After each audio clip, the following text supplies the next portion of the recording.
I do not know what happened there, but it is. I guess it's a busy day on YouTube. Everything got all gucked up. It happens sometimes. Oh well. I'm just gonna send the link to everybody. And then you could ask all your questions again.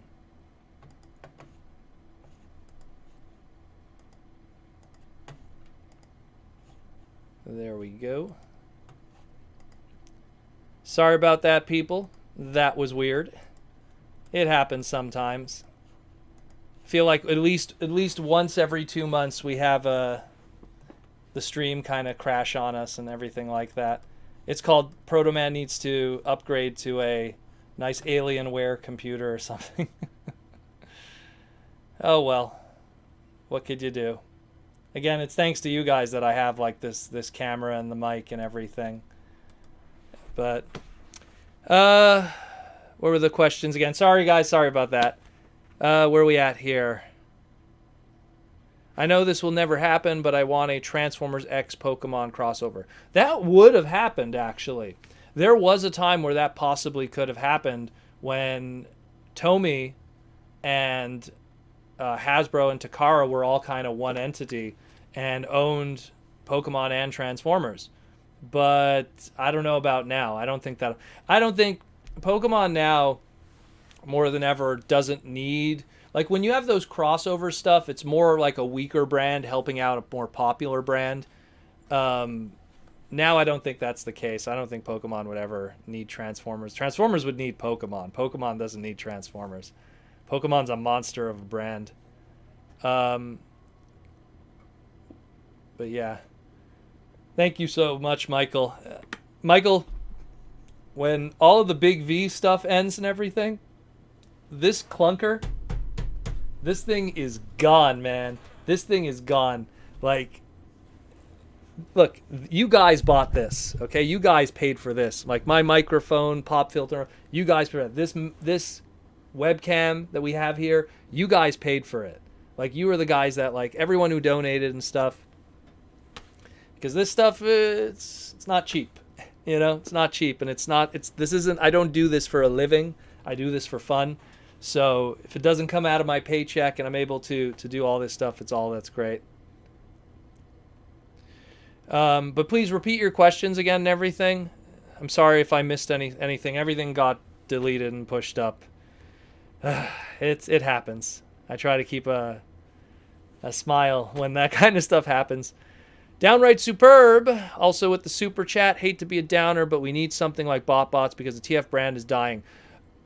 I agree, and I'll explain the movies. We've seen more drunk NASCAR fans than TF fans. Well, see, the thing is that right now Transformers is in like a gray area. It really is right now, and it's not because of what's going on in the world. It was in that gray area before February, anyways. It was we reached this point where the brand is kind of burned out, and people are not interested. You know, like because people go like, well, then what is the Marvel's movies doing that keeps them alive? And it was the fact that everything was different. You know, when you went to see an Iron Man movie, it wasn't the same kind of movie as a Captain America movie or a Guardians of the Galaxy movie or a Thor movie. They were all their own flavor. And because they were all their own flavor, you could get away with multiple of those movies leading up to the big conclusion in the end. Keep in mind, that Iron Man movie, that in a lot of ways kind of kick-started everything, came in 2008. Only 1 year after the first Michael Bay movie. But yet, why did the Iron Man movie and everything moving forward with the Marvel stuff have so much momentum and popularity, where Transformers, it's almost like it was decreasing as time progressed? Because Transformers was the same thing every single time. It's some kind of MacGuffin, some kind of device that has to be found, and Megatron, and da-da-da, and, you know, it was what it was, and it was enjoyable to some people, but you could only, you know, visit the pond so many times before the water is stale. And that's what was going on, is you had individuals that, even though the writers would change, the directors would change, but the flavor was still the same. And I think that we need to have stuff that's different. They should have done, in my opinion, like the Beast Wars movie is the right move, even though there might be a lot of G1ers or stuff that might hate it, but it'll be the right move because it'll be something different. And if it's not successful, then here's the reality. If the Bay stuff doesn't do well, if the Travis Knight stuff doesn't do well, because it did okay, but it didn't do as great as they'd hoped. If a Beast Wars movie comes out and doesn't do well, then guess what? The mainstream audience doesn't care about Transformers anymore. They're tired of it. It's time to go away and let something else shine and maybe come back in 5 years. But Beast Wars is a way to test that. Let's test and see, do they want something different? Is that what they want instead? Because look, the original Beast Wars was the same thing. You know, G2 was G1, and G2 didn't do well. It went for 3 years. They forced G2 for pretty much 3 years, 2.5. Late 92, early 93, ended in mid 95. They were just kind of like pushing it, and no one cared. And it was some bad Transformer sales. Not as bad as, say, like 1992's Transformer sales, but pretty bad.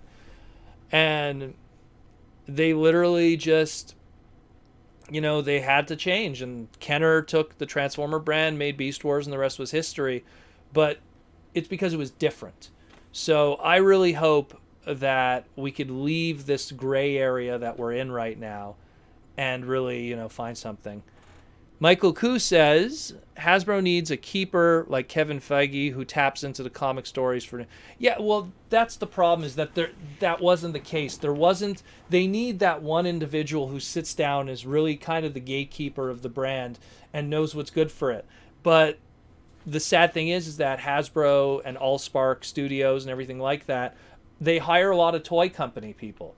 And while toy company people are important because they are a toy company, and I understand that they are going to have individuals that when they're going to be like, okay, we're going to tell this story because it's going to make these kind of action figures, and then these action figures could have these play patterns, and then this will fill this store shelving and blah, blah, blah, and roll out all of that stuff. I get that kind of stuff. And speaking of which, there's Aaron Archer. Aaron Archer, what's up, Aaron? But at the same time, they do need someone like that. They need someone that... There never was a big grand picture. There never was a grand multi-flick ongoing plan and a story. It was all these self-contained movies that really made people not invested to go see the next one.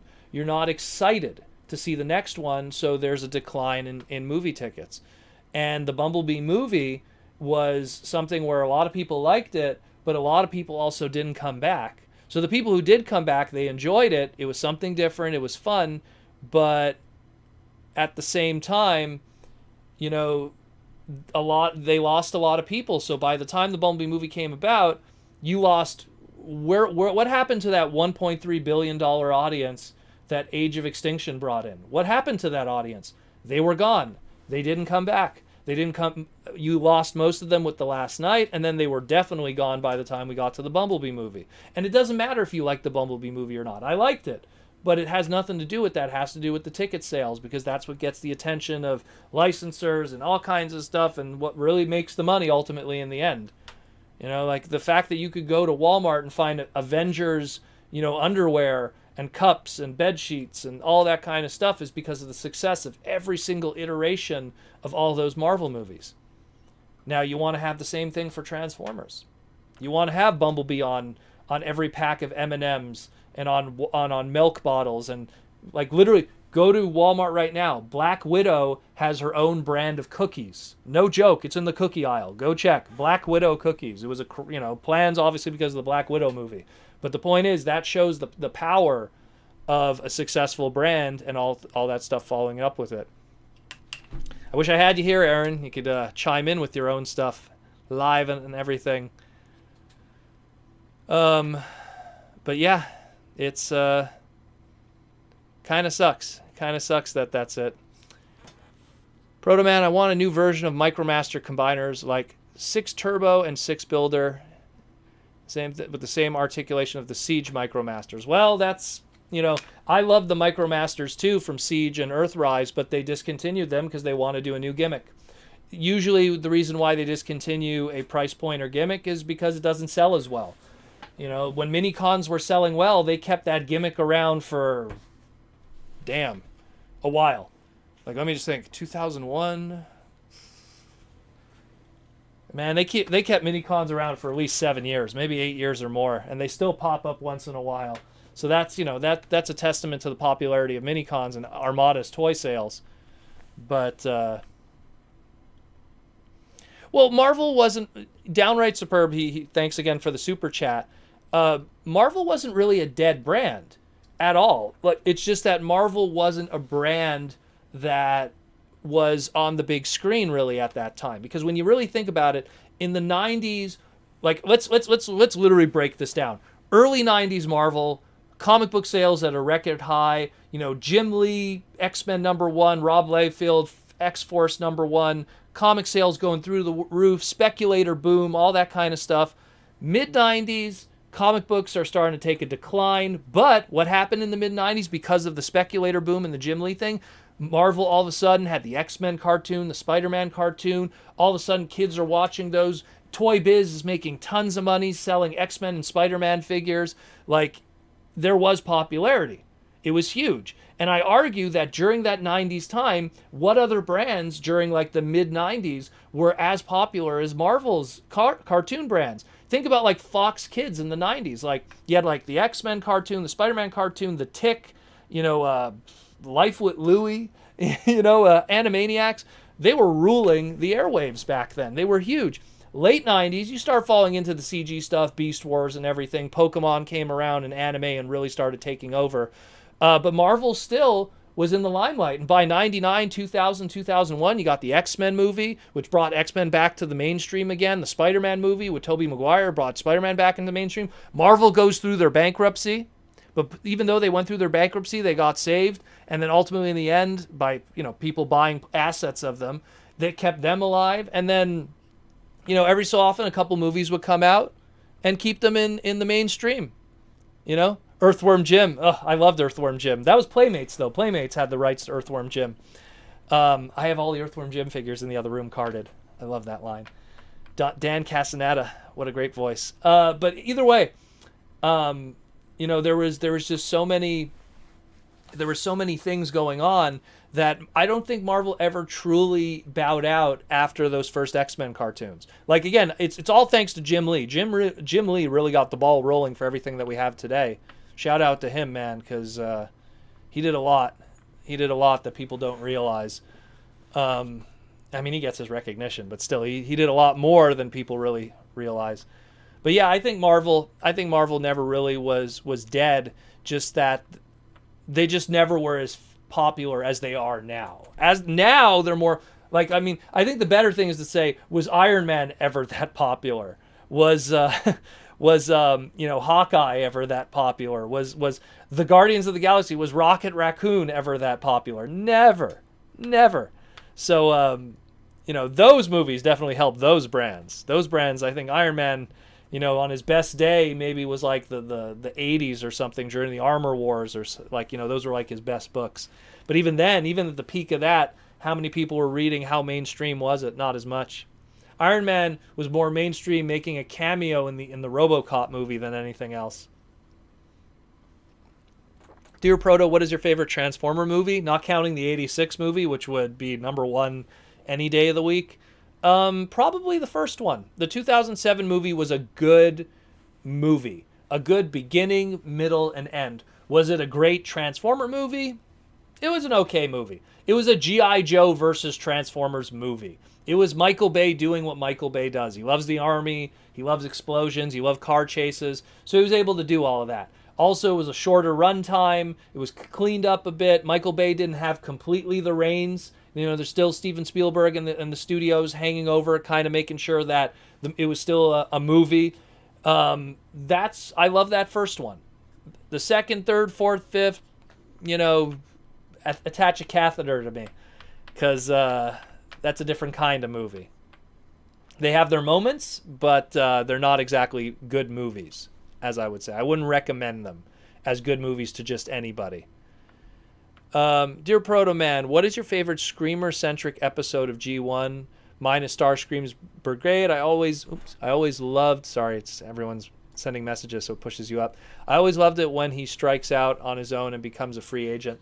Good Starscream-centric episode. The Starscream and King Arthur's... Decepticon and King Arthur's Court, that was a really good one. I like that episode. I think because that episode also was the first time I got to see Inferno. So I think, and I love Inferno as a character. He's one of my favorites. So that would probably be one. Because I know Starscream had a lot to do with that episode. Hey, Proto Man, what's the story behind Bumble Jumper and why is he a mystery? It's not so much a mystery. It's that, 1985, the first peak of Transformer popularity. Transformers is huge in the world. And Hasbro just needed more product out there. And so they were packaging stuff and putting it out, And that's where mistakes happened. And they got that, it's a Mazda... See, it's in America. I know the American name. The Familia. There you go. Mazda Familia, the little SD one, which is what we know as Bumble Jumper or Bumper. Those ones got packaged as Cliff Jumpers. They were put out there and in low numbers before someone realized where they messed up. And there's not a lot of them out there. And if you could find one for under $100, grab it. Good figure. Good, cute little figure. I'm surprised Hasbro hasn't really... done a proper version of him yet. Again, that core class Bumblebee is about as close as it gets at the time being. Hey, Proto Man, do we ever get a black-suited Spider-Man fight Megatron on screen? See, again, that probably wouldn't happen anytime soon because it's like what I said before, where Marvel doesn't need Transformers. Transformers needs Marvel. And I don't think Marvel's going to want to do any crossovers with Transformers anytime soon. They don't need them. When they need each other and they need to work together to then make something, then that'll happen. But until then, Black Costume Spidey ain't going to be wrapping Megatron up with his web, a la Transformers issue number 3 from the Marvel Comics. Where are we at? Sorry if I miss any of your questions. Just repeat them. Hey, Proto, how do you think EarthRise will go on December 30th? I don't know. I'm going to... look, the only thing that I could say from what I've seen from trailers is not a lot of original molds, per se. Not a lot of that. It's a lot... They took all the original character models and tweaked them a little bit, and that's it. So, like Bug Bite and Exhaust and the Coneheads. The Coneheads, they're all one and the same. They don't have uniqueness among them. They all have the same mold pretty much, the character models. So that's the only complaint, but otherwise I can't judge it until I see it. I need to see the series. I need to see the pace of the story. I need to see how they fill, 28 minutes of storytelling and voice acting and everything in 6 episodes. Then I'll judge it. I was hyped going into Siege, but after I watched Siege, I was like, it's okay. But it could be better. It had growing pains, and I hope they learned from those. We have a super chat by the awesome Michael Koo. Michael wants to know, hey, Proto, will Hasbro ever make Bumblebee grow up as Goldbug and then pass the Bumblebee name to a new character? It's funny because, Hasbro stopped doing Goldbug characters. We had stuff like Golden Bumblebee, that trademark existed. We had Gold Armor Bumblebee, which Super 7 has, that literally is at Target right now. You could pick that up.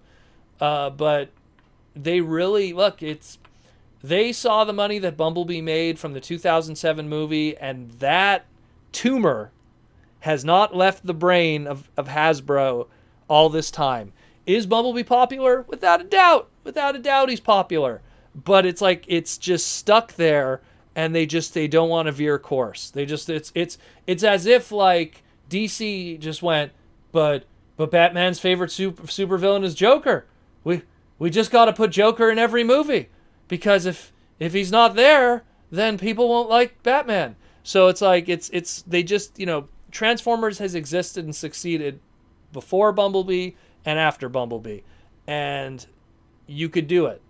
It's not a yellow, especially considering that Bumblebee, in most iterations where he's popular, it doesn't even look like the iteration that made the name. If you could get away with a yellow sports car named Cheetor, you could get away with a yellow sports car named Cheetor, or a yellow sports car named Hot Shot, or a yellow sports car, or yellow finned sports car, named Hot Rod, Rodimus Major, whatever you want to call them with the trademarks. So to me, Goldbug could be cool, but Hasbro doesn't have the kahunas right now to do something like that. I don't think they want to. It's the same way how I can't see a Transformer series without Optimus Prime or Megatron right now. Do you think we'll ever get Thunderclash into the main toy line? When Hasbro trademarks the name, the closest you'll probably get to a Thunderclash toy at the time being is a Optimus Prime repaint homaging that color scheme and being called like Battle Armor Defender Optimus Prime or something. But until they trademark that name, not going to happen. And I don't even think they can trademark Thunderclash right now. I don't think they have it at the time being. I think another company does. I have to look into that. I remember I had a discussion about that. Dear Protoman, explain the G1 hoist toy with Trailbreaker's head. Are you referring to what was shown at Hasbro Pulse Panels? You'll have to reiterate on that one. I'm not sure what you're referring to. Who would you say is the strongest G1 combiner? US and Japanese included. Well, that wouldn't be fair if you include the Japanese stuff, because in my opinion, stuff like Lio Kaiser and all the powered up guys from like Volinger probably are on a whole other level of power. But if we're talking, let's say G1 USA, I would go with Predaking. Predaking seems like the big bad mofo. He seems like a guy who could really mess stuff up compared to even stuff like Devastator. They always make Devastator seem like he's this end-all be-all, but I always got the vibe that Predaking was probably the strongest of the bunch. Maybe because he was also a Quintesson, half Decepticon creation, at least according to Japanese material. Like a joint project. That's what I think. Hey, Proto, how do people who don't pre-order Haslab Unicron get him? Do they have to wait for a second wave, or are they going to be enough for both? Honestly, it's going to have to be the secondary market. Hasbro made these made to order, so they made enough to fit the demands of the people who ordered, and that's it. They probably made 1 or 2 or 3 extra in case of some that are defective and they have to ship out a new one. If something happened, it came in the mail and didn't come with a head or something, they probably have a few extras made for that worry. But at the end of the day, there is going to be no extra stock retail to be sold. It's going to be the secondary market. I could name 2 people that I know personally that bought extra ones to resell. I'm not one of them. I didn't have that kind of cash, especially on the short term. But certain someone we know who's quite the scalper here in Montreal, I'm pretty sure he bought 2, and he's going to be selling them. The question is, how much is that going to be that they make profit? That's where your wallet's going to be screaming. So if you didn't get it then, and to be fair, Haslab Unicron had an extension period because it didn't do well initially. It had an extension period on its backing. So if you didn't get it then, it's going to be tough to get it now. The best, what I can tell you? Anyone who got the Jabba the Hutt sales barge, which was the very first Haslab thing, go look at what it cost to back it, and then what the secondary market price for is it now, and how many of those are available in the secondary market. And that'll give you an idea of the headache you'll probably have to go through at Unicron. That's all I could say really for that. And I apologize that it's going to probably be bad news. Do you think Hasbro will do another fan vote character? I think they will. They like doing votes every year. It's just that, will it be another character that they'll cobble together?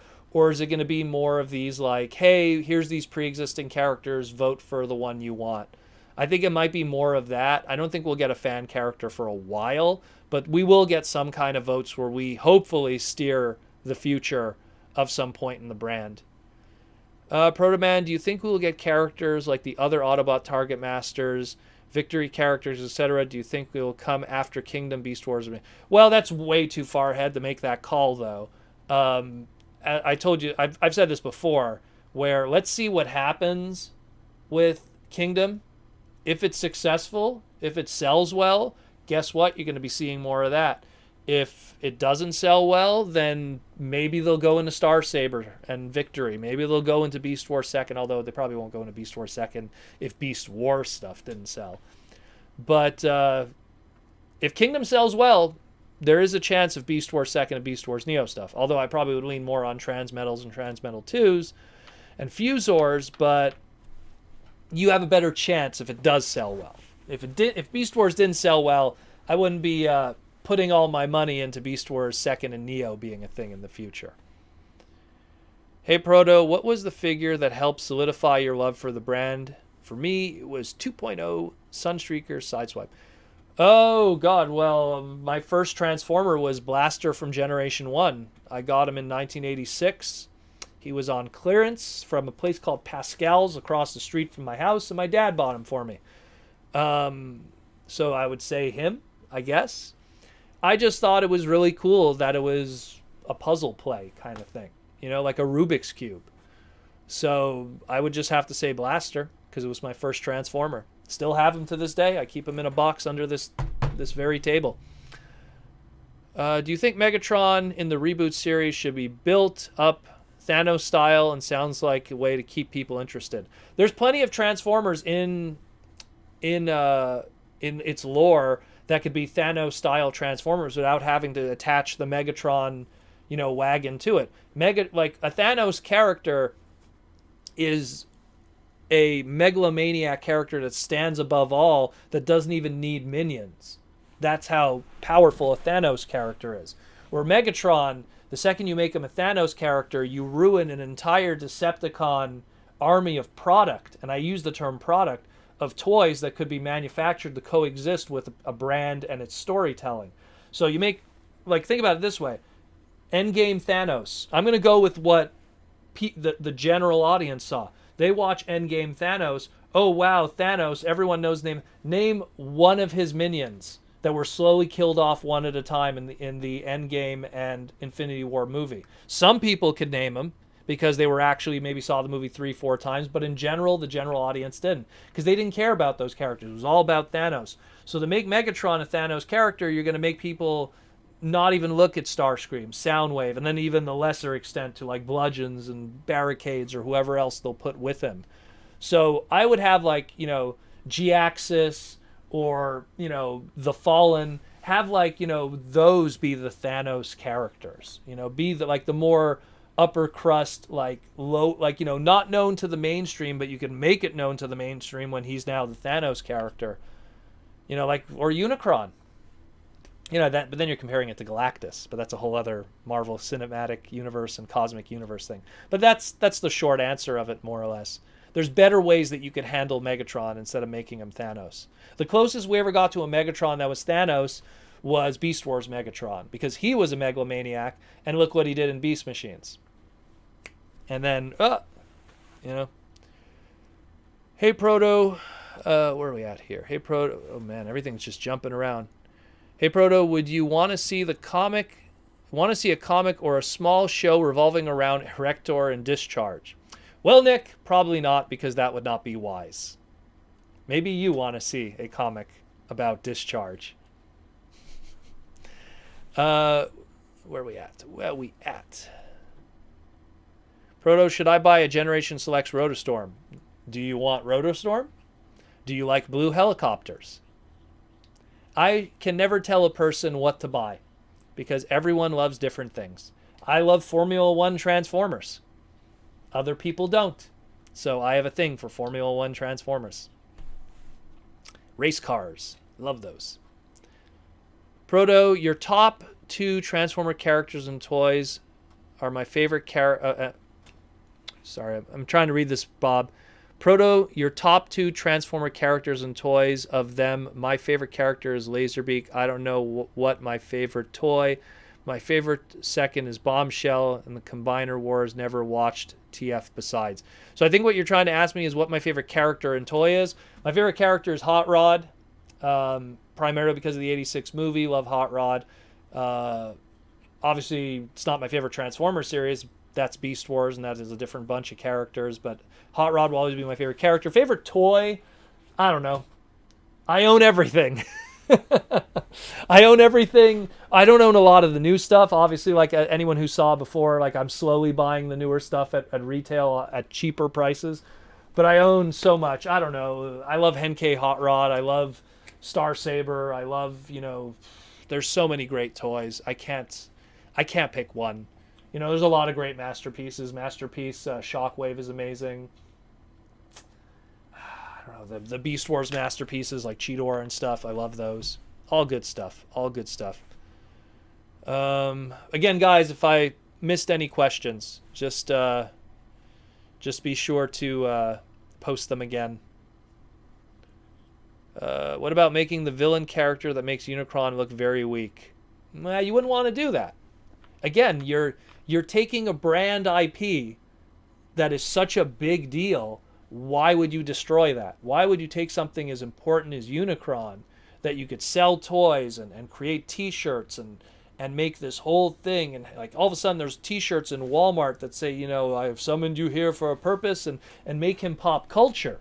Because sad as it is, Unicron is not pop culture like Thanos is. Everyone's making memes of Thanos snapping his finger and people disappearing. Where's our, Unicron eating planet memes from the mainstream, from people that you're friends with on Facebook that never will watch Transformers? You want that kind of pop culture relevance. Take Unicron, make him weak, and then ruin a chance to do that? Why would you? Why would you? You have to understand, when you're doing that kind of stuff, you're building an entire franchise, and it's this giant building blocks of all these different pieces that if they weren't there, everything would crumble. It has to work together. It has to have a structure that just functions properly. You take away Megatron being a threat, well, then what do you do with him? Oh, you don't want to use him at all? Building block is missing. Oh, you don't want to have Unicron be a threat? Okay, you want to make him weak? Building block is missing. You want to take away Optimus Prime? Bold move, but now you lost one of the most well-known Transformers of all time. What are you putting in his place? Oh, you're putting Hot Rod? How many people know Hot Rod? Building block is missing. Maybe you could get away with Beast Wars because it was popular in the 90s and a whole generation of people grew up on that. But it's still an Optimus. It's just an Optimus Primal. And it still has a Megatron.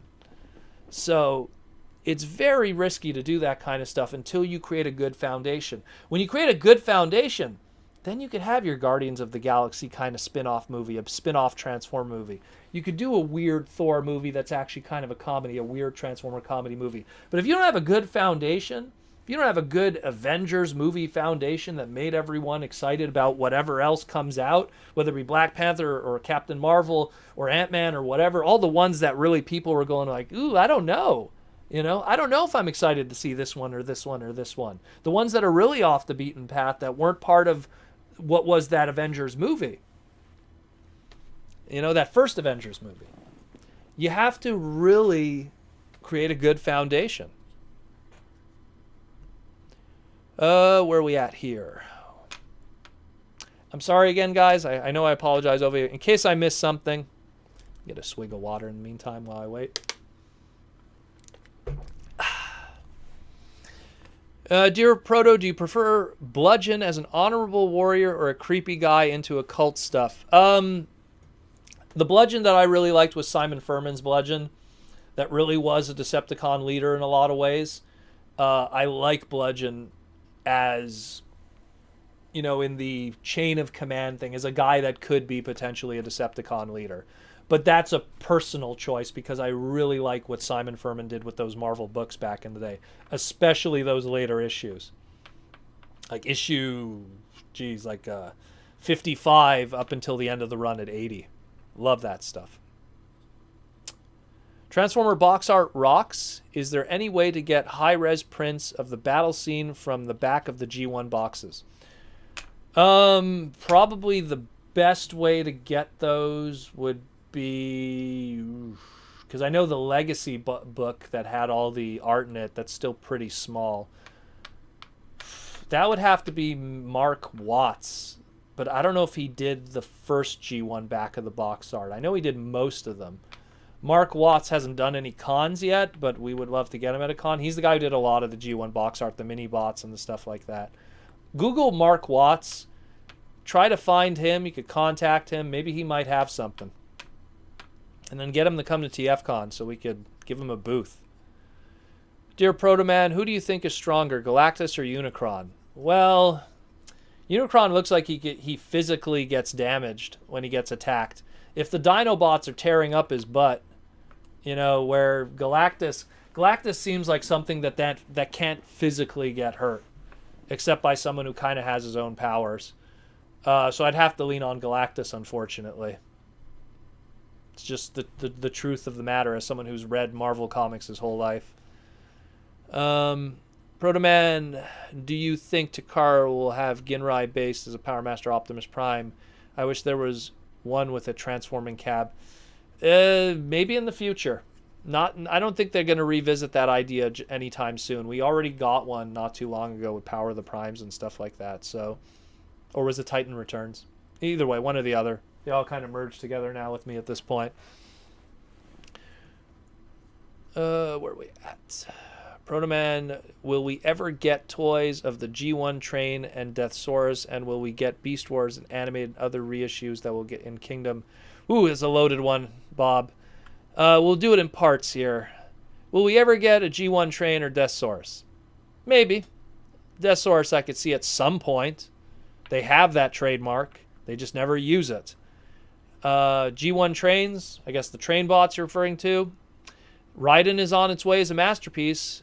It's just the big V kind of ruined that one. And will we get Beast Wars and animated? Well, animated, I don't know about that. Beast Wars is coming with Kingdom. Or other reissues. Well, reissues right now are not selling very well, so I don't know if we're gonna see more reissues. Fun fact, Blaster right now is on clearance for $19 in Canada, which is about $15 Canadian, American. So Blaster pooped the bed. Yeah, it's Mark Watts. Yeah, Watts. He has quite the history of Transformers, but he has yet to do a TF convention, which is confusing. This man should be milking it for all he has. He drew Bumblebee's original G1 box art. That is enough 8x10 lithographs you could sell. Dear Proto, if Slipstream existed back in 1980s, who would you have cast as their voice? Well, probably who is Baroness's voice actress in G.I. Joe? I have her autograph too. She was, I don't know, just get one of the voices from the G.I. Joe. B.J. Ward, who was I think Scarlet. Get one of the female voice actresses from the G.I. Joe side, because it's all in the same studio. So you know that if Slipstream was in the Sunbow stuff, they would have got a female voice actor from that bubble of those voice actors.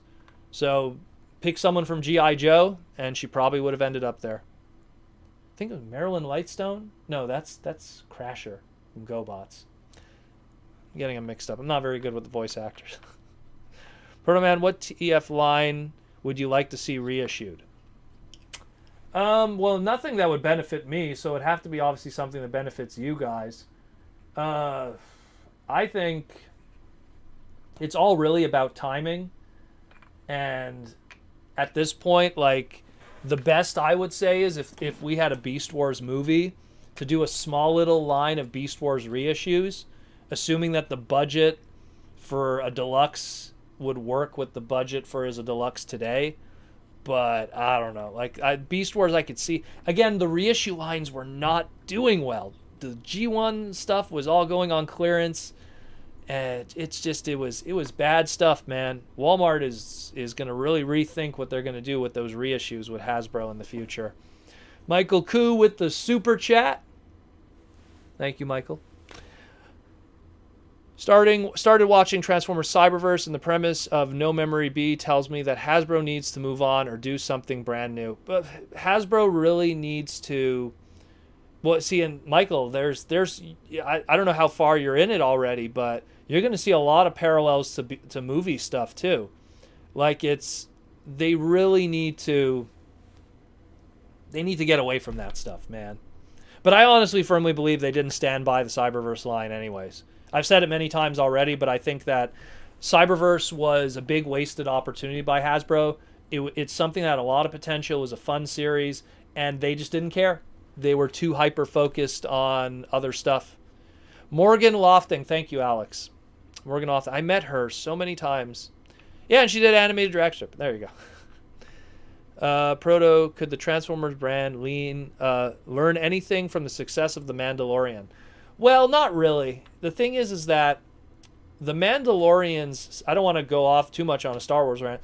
The Mandalorian's success came from the fact that they took a guy who worked with the Marvel brand, understood the nostalgia of that stuff and the proper storytelling of that stuff, and put it into a Star Wars product that wasn't a movie.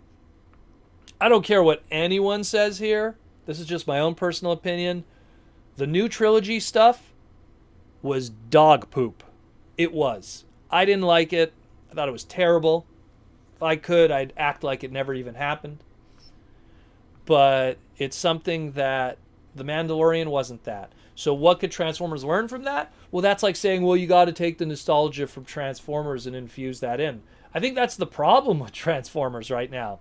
Too much G1. Too much nostalgia. Transformers needs new. It needs new. Because old is what's making things boring right now. At one point, Mandalorian is going to suffer from the same problem that Transformers has, where there's, all the throwbacks and stuff like that have been said. So it's a whole other story. I think that's kind of Transformers' problem right now, is having Optimus Primes that look like Optimus Primes. The complaints that people had of the new trilogy do not exist in the Transformer world. No one's saying like, oh my God, they ruined, Optimus Prime. Why doesn't he look like himself? Everyone was saying that about Luke. Why isn't Luke like he was before? So it's apples and oranges, unfortunately. Transformers' problem is making us not feel like there's anything important to get behind. That every movie was just its own little thing and you could forget it. You could skip it. It didn't matter. And the second you lose that need... Look, I said this before in previous streams. It made you feel like if you missed a Marvel movie, one of those smaller Marvel movies, you were missing the big picture. If you didn't see Black Panther, you're not going to understand why Bucky is there and why he's missing his arm. You know what I mean? Like all those little things. All those little things. So that kind of stuff is very important, that you make it feel like they could watch Age of Extinction, and if they didn't see Dark of the Moon, they feel like they've missed something. But I'll tell you this right now, you could watch Age of Extinction and not watch Dark of the Moon, and you'll be just fine. You won't really be missing much. And that's a problem, You don't watch Rocky 3, and then you go into Rocky 4, you have a problem. Wait, Apollo Creed is friends with Rocky now? What happened? Probably no one's going to understand that reference. But the point is that you have to have it that there's stakes with these movies, and missing one is missing the picture. And that was a big mistake that Transformers did. A very big mistake. And it cost them millions of dollars. And I'm not just talking movie ticket sales. I'm talking toy sales. I'm talking licensing agreements. I'm talking comic book licensing. They lost millions over it. By that short-sightedness. Remember that. Remember that, Brian. That's the problem. Dear Proto, what is your favorite movie 07 Allspark Power repaint? That's the ones that had they were the Walmart exclusives, eh?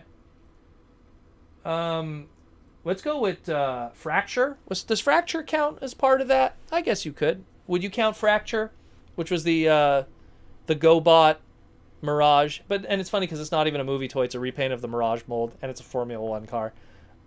Let me know if I could count Fracture. Otherwise, I'll pick another one. Alex. Dear Proto, do you think the Cybertron Primus being smaller than Armada Unicron looks out of place? Well, not really. I think it's more just, if Unicron is going to be something that destroys a planet, and Primus is a planet, you want him to be smaller than the thing he's destroying. So I guess it works. And never in fiction were they ever intended that both of them in their planetoid modes were made to fight. The only time we ever had in fiction where they fight is their their corporal kind of ghosty energy beings, so that wasn't really the case. We never had them really clash per se properly in their planetoid modes. Do we see Hasbro ever doing an army builder set? Well, we used to get that with Bakon. Like Seekers or no names like that. Well, we did kind of get an army builder set. Look up the Cyberverse Seeker 4-pack. It's technically an army builder set. You know, did we get an army builder set? I don't know. You tell me, brother. Isn't that an army builder set of Sharkticons? They still exist. Funny, I had that on hand right there. But yeah, army builders used to exist with Bakon back in the day. Will it exist again? We kind of have that.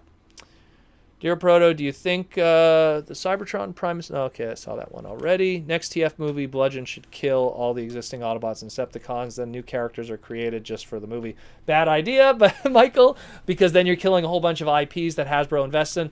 What I would... You know, you're almost doing like what the G.I. Joe movie did in its sequel, and well, it didn't even do well, and that had The Rock. When you have The Rock in your movie and you don't do well, when Jumanji, a board game, does better than G.I. Joe, the movie, you got a problem with your brand, man. I don't want to say what I would do, because if ever they come to me and they want me to put something together, I'm going to put something together, man. I have my idea. I got my idea and it's just because I'm there at those comic conventions. I'm hearing what people, when people know you as the Transformer guy, they feel, obligated to give their opinions on what they feel of those Transformer movies. And these are people who are not Transformer fans, just comic book fans. And they want to give their opinion. And I'm all ears because I love hearing what non-fans think of it, because non-fans go to see those movies as much as fans do. And non-fans make up a majority of the audience, not the minority of it. Don't ever forget that. More people saw those Avengers movies that had no idea what the Infinity Gauntlet was than people that did. So never forget that. Dear Proto, do you think the Transformers Robots in Disguise 2015 series would have been better if Shockwave or Bludgeon was the main villain? The big problem with that series was you had to change the... I don't want to say the pace. You had to change the style of that series. There's a lot of good ideas there and good characters. I love the character of Strong Arm that was introduced in it. I'm surprised we haven't seen more of her in the future. But I think the overall tone was a bit of a loss. I think, putting the focus on Bumblebee, not really necessary.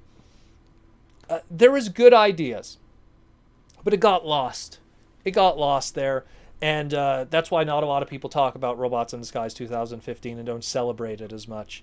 Because it really was, at the end of the day, a very middle-of-the-road kind of series. Not a bad series, but when you're coming off a Transformer Prime and Rescue Bots seems more interesting than that, I don't know. And when I mean that, I mean Robots in Disguise was more... Rescue Bots was way more interesting than Robots in Disguise. You know got a bit of a problem.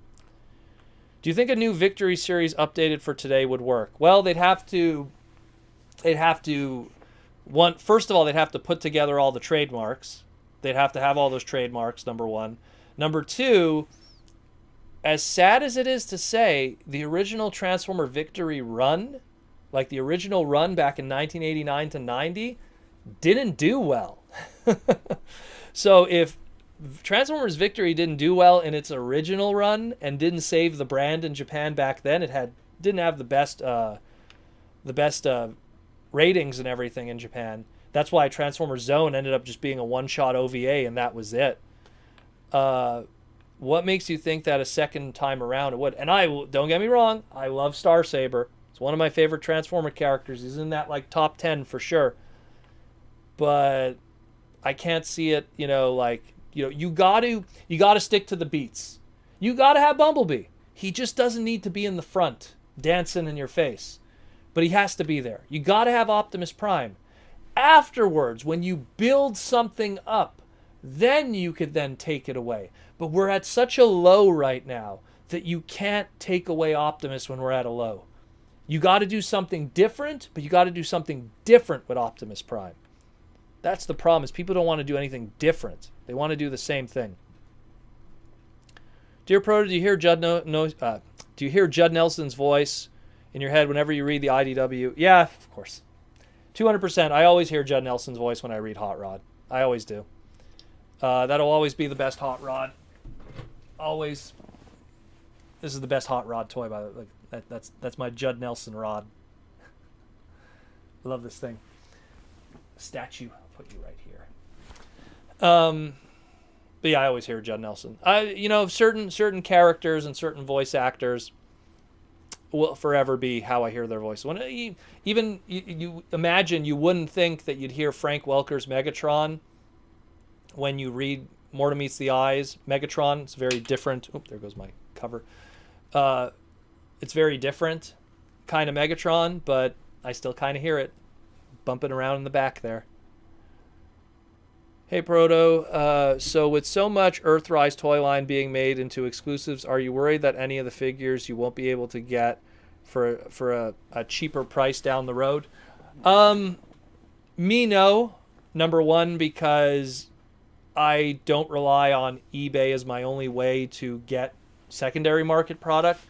When you go to 3 TF cons a year, and then you go to 7 other big conventions a year, somebody's selling something to get their money back or cheaper. Loose, open, incomplete, Oh, I don't have the box anymore. Okay. And they sell it to you for $5 less, $10 less. They sell it because they just need to get their money back, car payment. There's been a lot of stuff that I got that wasn't even made on this side of the ocean cheaply because people needed money. And because I go to conventions. I can't use that example for everybody here because not everyone has those opportunities, but I do. And retail product, yeah, some get away. Some do get away and I don't get, those deals, but sometimes that's not the case. Dear Proto, do you enjoy seeing old Marvel TF books adapted into animated movies like the DC stuff keeps putting out? Well, the good stuff that DC puts out is the animated movie stuff, and it's not a one-for-one adaptation of what the comics did. Like, you look at Killing Joke or the Batman Dark Knight stuff, pretty close to the comic book version, to the animated versions. But DC's such a bigger brand than Transformers is. And Batman specifically, which is those 2 comics I just mentioned, that they could get away with that. There's more people in that niche culture that know what the Killing Joke is than the niche culture of Transformers that know the Matrix Quest with Simon Furman. So it's a different animal, unfortunately. If the numbers were there, it would justify doing something like that. They're trying to just get over the hump of 6 episodes of Netflix-only CG stuff. So if we could get over that hump, and we're getting over it, but it hasn't been smooth. Let's put it that way. Proto, any choice of Transformer Zone revival in manga form? Yeah, it's called Sakamoto was doing that for years. Sakamoto was doing all the filling in the gaps of Transformer lore and stuff. Granted, it's all Japanese, and there's very few translations online, but it's there. It's there. You can dig for it. It's there. Holy crap, forgot that you were doing a live today. It's okay, Bumble. I forget sometimes that I'm here too. But yeah, it's the thing is when you want to make those kind of shows that are based off of pre-existing lore, you need to already have a strong built-in audience before you do that wink and the nod, especially when you're doing a Day of the Future Past and an Age of Apocalypse, Old Man Logan. You got to have a built-in brand already that Old Man Logan, that book, Age of Apocalypse, that 90s book, Day of the Future Past, that 80s book. You want to have that built-in stuff already. Most people don't know. Look, More Meets the Eye is a great book. I love James Roberts. Awesome human being. I've hung out with him more times than I could count. I would spend hours sitting next to him every weekend. But not a lot, and this is with all due respect to James and Alex and everything they do, not many people know what that book is. That's a fact. If you took the entire Transformers population, took the convention, took TFCon, froze it in space, and took all the people that read the book against all the people that didn't, 80% of the room never read those books. I hate to say it, but it's true. And why do I know that? Because I sat next to James many times over multiple weekends. I see who comes to those tables and who doesn't. And it's pretty obvious that is it a big line? Yeah, it is. But it's a big line out of 1,000 people, and 800 of them aren't going to James and are not interested. Where if it's a Stan Lee and it's a Spider-Man convention, you know every guy wants their shot if it was free. And it's free. James is free. So there's, and this is all due respect to James, but it's just me taking a concentrated example and paying attention to the market and seeing who likes it and who doesn't, who's interested. And the reality bubbles to the surface. When everyone's handing out a free sandwich, you're going to find out who doesn't like sandwiches and who does. That's all I'm saying. When David K is charging for $25 an autograph, just because certain people don't get an autograph from him doesn't mean they don't like him or they don't like his work. They just don't want to pay $25. When James Roberts is offering free autographs and all kinds of stuff and no one is going to him, like, and when I mean no one, I mean 80% of the room as opposed to that strong 20%, it says something. It says something to me. And the truth is, More Than Meets the Eye's sales were, well, go to, I think it's Comicron. It's the website that tracks comic book sales. More Than Meets the Eye wasn't exactly selling well either, especially on its downturn. Comic book companies don't cancel a book if they're doing well. Trust me. Michael, what's up, Michael? Michael wants to know, for yet another super chat, when there's a very popular comic book arc, why doesn't Hasbro jump on the wagon as an animated movie and or toy line? Well, here's the problem. It goes back to what I was saying before. Last Stand of the Wreckers, very popular comic book with people. But if we quantified that number of people that really liked Last Stand of the Wreckers, I guarantee there's more people that saw the worst episode of Cyberverse than people who read Last Stand of the Wreckers. Think about that. More people watched the worst episode of Cyberverse than read Last Stand of the Wreckers.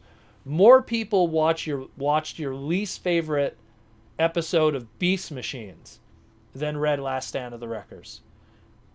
And it's not saying Last Stand of the Wreckers is garbage. It's that it doesn't have the prestige that Hasbro would stand behind. Would it make a good series? Yeah, it'd make a good short little animated movie thing. But are you going to put all that time, effort, energy, animating, all that kind of stuff for something that's going to have a beginning and middle and end and not have nothing to march forward with? You could build a toy line of a bunch of characters that are, spoiler, gonna die. You know? DC could get away with that because DC is selling a Superman toy regardless of the fact if there's a movie or not. Go into the toy aisle of Target, go to the DC section. There's a whole bunch of toys not related to any kind of fiction that's on TV or in movies right now, or comic books, and it's still Batman and everything like that. Hasbro is a toy company. They put out product in relation to what is going on fictionally, unless it is part of the EarthRise line. And even then, that the whole Cyberverse thing is being changed and being used to now have a product that is animated and or fictional to sell product. Hey, Berman, how come the Transformer games aren't available for PlayStation Store? Because they discontinued the license with High Moon Studios. I did a segment about it, I want to say 3 months ago. Just go into the Transformer Slag podcast queue of episodes and check for Transformers Fall of Cybertron. You will get the update there on all of that. Hey, Proto, is there any fictional association with the X-Men crossover? Which one are you referring to? Sorry. I don't know which one we're talking about. Proto, I have personal idea for a Netflix series that could have been better. Don't tell me. I'm going to say the same thing James Roberts said. If you have a great idea, don't tell me. Tell someone else. Because if ever I do something in the future professionally, you're going to blame me for stealing your idea. So don't tell me. Wait, what would you consider the worst Cyberverse episode? Oh, I don't know. I don't know. But I guarantee that if you go to Hasbro's official YouTube channel and looked at all the views of the Cyberverse episodes and took those views as if they were comic book purchases, the numbers just eat them alive. Eat them alive. I don't want to open up Windows right now, but I would love to quantifiably show you Last Stand of the Records comic book sales. And then go, is this a good idea? You know? And I love those books. Don't get me wrong, but there's a lot of stuff that I love, that I personally enjoy, that I give money to, that I would not suggest turn into a mainstream thing. I love Cowboys of Moo Mesa and Street Sharks and King Arthur and the Knights of Justice and Cops Fighting Crime in a Future Time. But I would not put those on television today with the kid market and the way toys are today. I love Clay Fighters. And I wouldn't suggest that. And I love those things. And I'd love to see sequels of them. But they're not going to do well. Because my taste is very different than the rest of the world. And I recognize what I enjoy is very different than what makes money. I know that. I've known that for years. And that's why I'm able to make things that people enjoy, because I know the difference between my own personal opinions and what actually works. Dear Proto, would you have a cast of Spitor in Beast Wars if you could afford to use him for season 1? Who would I have cast for Spitor? I don't know. Since, again, I'm going to use logic here. Well, since it's going to be the Ocean group of voice actors, they're going to obviously use someone within that group. So, hey, Scammy Neal, you want to do double duty? Hey, Gary Chalk, you want to do double duty? Hey, anyone want to do double duty? Hey, Don Brown, we're losing Scorponok next year, but we're keeping this Spitor character. Do you want to be Spitor for next season? Oh, you're going to be Hercule in Dragon Ball? Okay. I don't know. Pick someone from that crew. Don Brown. There you go. Give Don Brown something to do during Beast Wars instead of getting written out of season 2, excuse me. Is there any fictional association with the X-Jet crossover? No, there isn't. Not yet. Not yet there isn't, but considering that we got a book for the Ghostbuster stuff, we have a book coming for the DeLorean stuff, I wouldn't be surprised if they might do a crossover. Might. And I say might because the problem is that IDW would have to do something with Marvel, and they've done stuff in the past, but that stuff didn't sell well. They did the Transformers Avengers book, and that sold terribly, so I don't know. We'll see. That's a big we'll see. That's really up to them, because if they look at the numbers of the past and now, do they want to roll the dice again? Especially in a time right now where comic book stores aren't doing very well. Because it's going to be comic book related. It's not going to be an animated anything. Protoman, do you think that we'll ever see a remake of the Cybertron games? Big ol' no. They'll get reissued if they get the license again, but I don't think there'll be remakes. Hey, Proto, do you think they'll ever do media related to Diaclone before Transformers? They already are.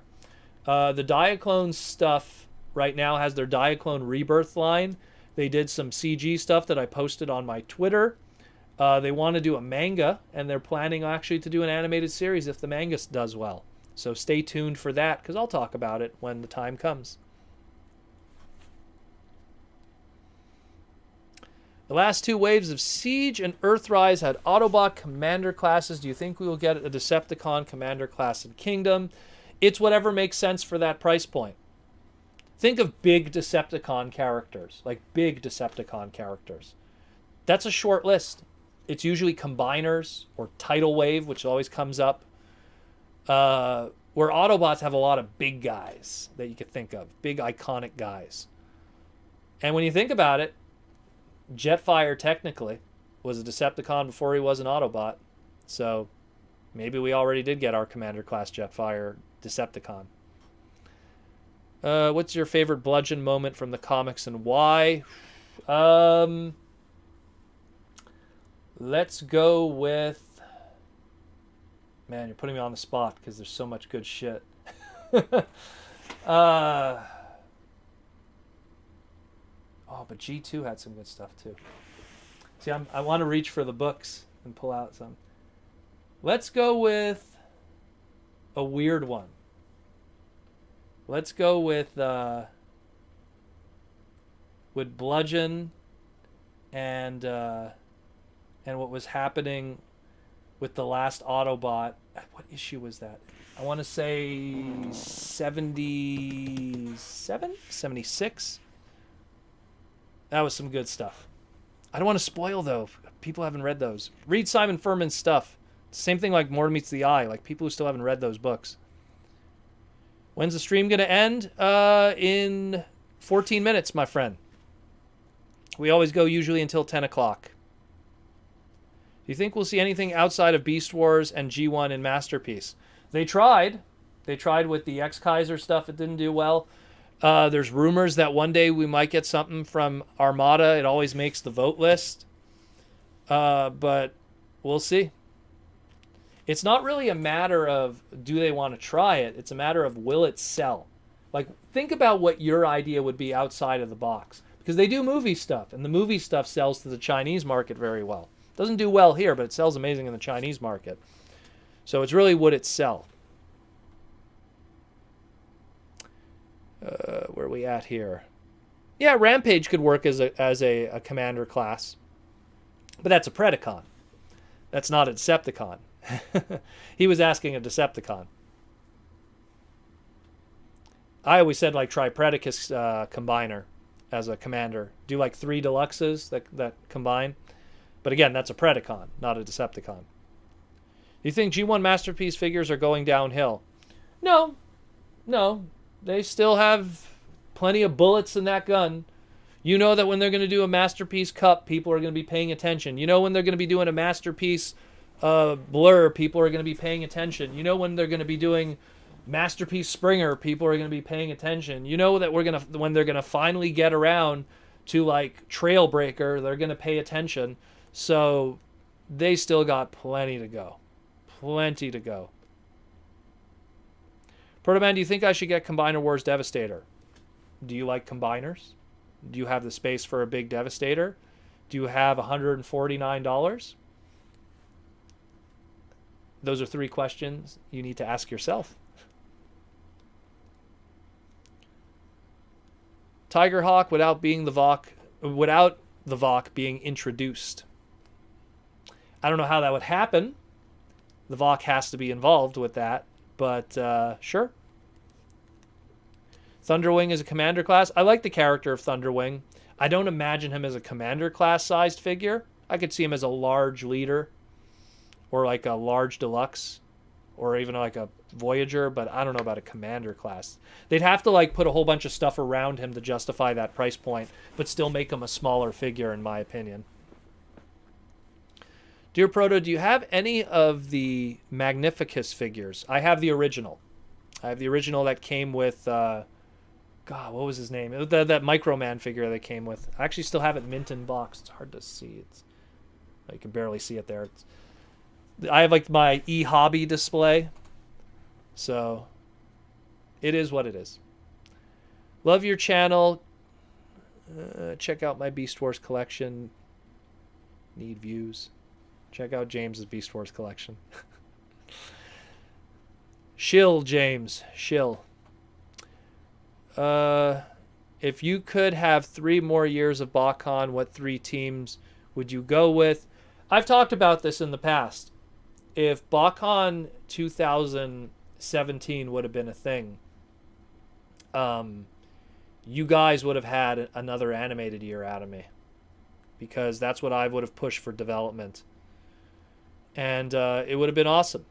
Because the last time again, I work with the past. If it sells well, you know what sells well. If it doesn't sell well, you tepidly avoid that kind of stuff. The last time a BotCon box set sold out was an animated box set. They never revisited that again. And they went literally 5 more years with sets that didn't sell out. So I would have went with animated, and I had all the idea up here. I did it I talked about it on a different podcast, all the ideas. And maybe one day it'll happen. Maybe one day. Hey, Proto, how many the EarthRise... Oh, my God. Bro, it's a disaster what you type there. You got to hit a space bar. Hey, Proto Men, how many the EarthRise molds will Hasbro use for Studio Series 86? Probably 0. They're going to make original molds and stuff for Studio Series 86 that are independently different from that of EarthRise toys. Assuming that's what the question was that you asked. Dear Proto, do you think if Netflix series do well, Combiners will come back? Combiners will come back if they feel that there's a way to make money with them. Combiner Wars did well, but they did well because they milked the hell out of those molds over the next 3 years after they debuted stuff. Literally, we had those Dinobot Combiners put in yet another box set as a Generation Selects from Takara a couple of months ago. So just imagine. You want Combiners? Sure. Get ready to see those for the next 5 years if you get your Combiners. So be careful what you wish for. Monkey paw on that one.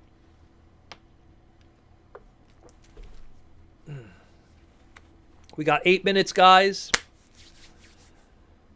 Where are we at here?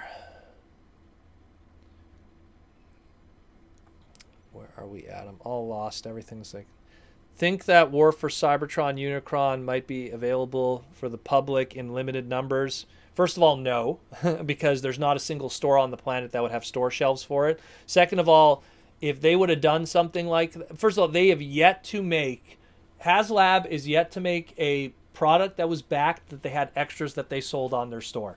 They've never done that. And considering that it was not as successful as they had hoped for Unicron, I doubt they have extras that they're going to use for sale. Those extras are going to be used for damaged product that has to be returned from people they're shipping out to. What is your least favorite episode of Beast Wars and why? Crossing the Rubicon, maybe? What's the one where they had Jack and Una, and it was Black Arachnia and Cheetor? That was a pretty episode. Season 3. Yeah. No surprise, my least favorite episode is one that used humans. So that says a lot about Transformers. Proto Man, how about a Commander class Overlord? Yeah, well, the original Overlord toy was pretty good that we got from Titan's Return. I don't know. If you want to do another Overlord again, I would not suggest it this soon. You know, I would give 5 years before you revisit that character again. You know, give it that there's a whole bunch of people that don't have that toy. But, I mean, would it work for that price point? Of course it would. But in the climate of what we've had already in the past recently, I wouldn't suggest it. I really wouldn't. There's a lot of great ideas, but timing really has a lot to do with it. If you could choose a G1 Combiner and appear in a new TF series, which one would you choose? My favorite G1 Combiner outside of Defensor is probably Road King, aka the Brain Masters. So if you could put Road King inside animated, make Derek Wyatt go to work, yo Joe, give me that. How would you do a Masterpiece Devastator? Not too different than how the actual Combiner Wars would have been. Honestly. Like, it probably would have been not too different. Whatever we're going to get for that Raiden Combiner, when it does come out, it's going to give us a very strong indicator of how Combiners are going to be in the future for Masterpiece scale.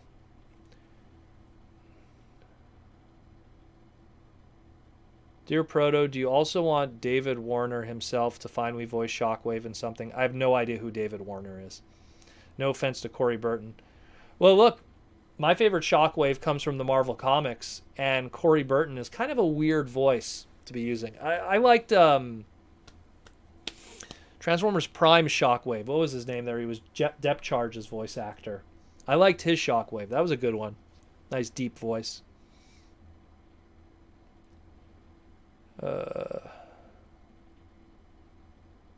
Hey Proto, is Grimlock going to get an RED figure? I'd bet.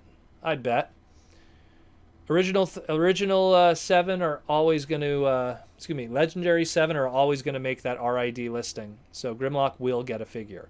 The question is he going to be Dino mode or Robot mode? That's the bigger question. Because that's one of those characters where the Dino mode has just as much screen time as the Robot mode.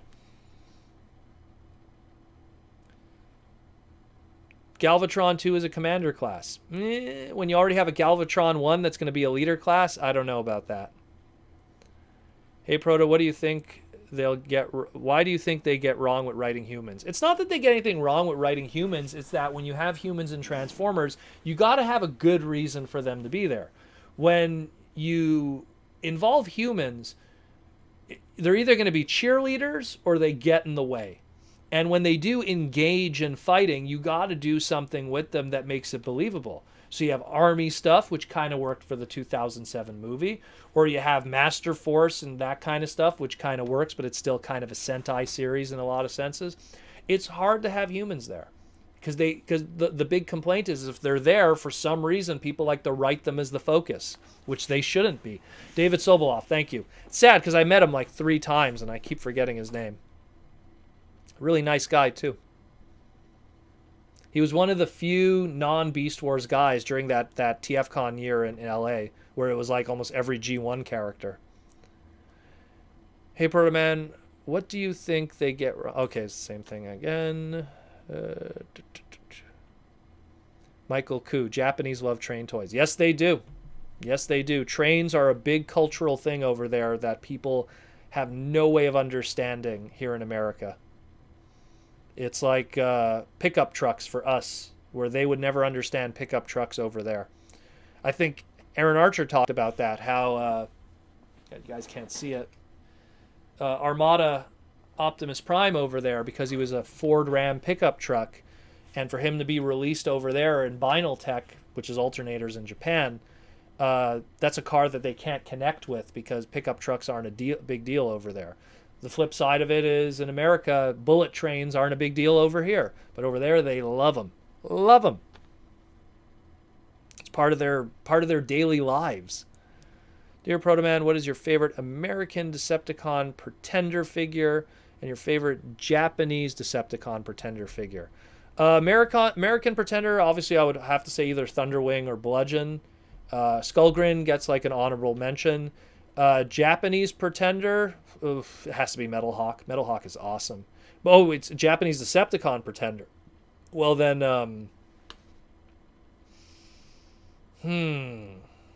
because I mean, if I say Skullgrin, which is Doros in Japanese, I mean it's kind of the same toy. I don't know. There's not many unique ones. One of the Blue Bacchus, Black Shadow from Transformers Victory. How about that? We got a super chat from the Xenomorph. Thank you, Xenomorph. Utija. Please tell me how that's pronounced. I apologize. But thank you, Xenomorph, for the super chat. Hey, Protoman, have you heard of Decepticons Justice Division? Of course. It's part of James Roberts' books. And what do you think of them? I think they're cool. I think it was a cool original idea. I think they can never have toys made of them because of their brutal nature. The mere thought of Hasbro making a Transformer that turns into an electric chair is impossible. We can't even get a gun, and we're going to make an electric chair for retail. The soccer moms would freak out. But I do think they're cool. What you could do is you could take those characters and the spirit of them and kind of create different versions of them. Kind of like how, I don't want to spoil, but like Tarn is kind of, but not in Cyberverse. Like he's not.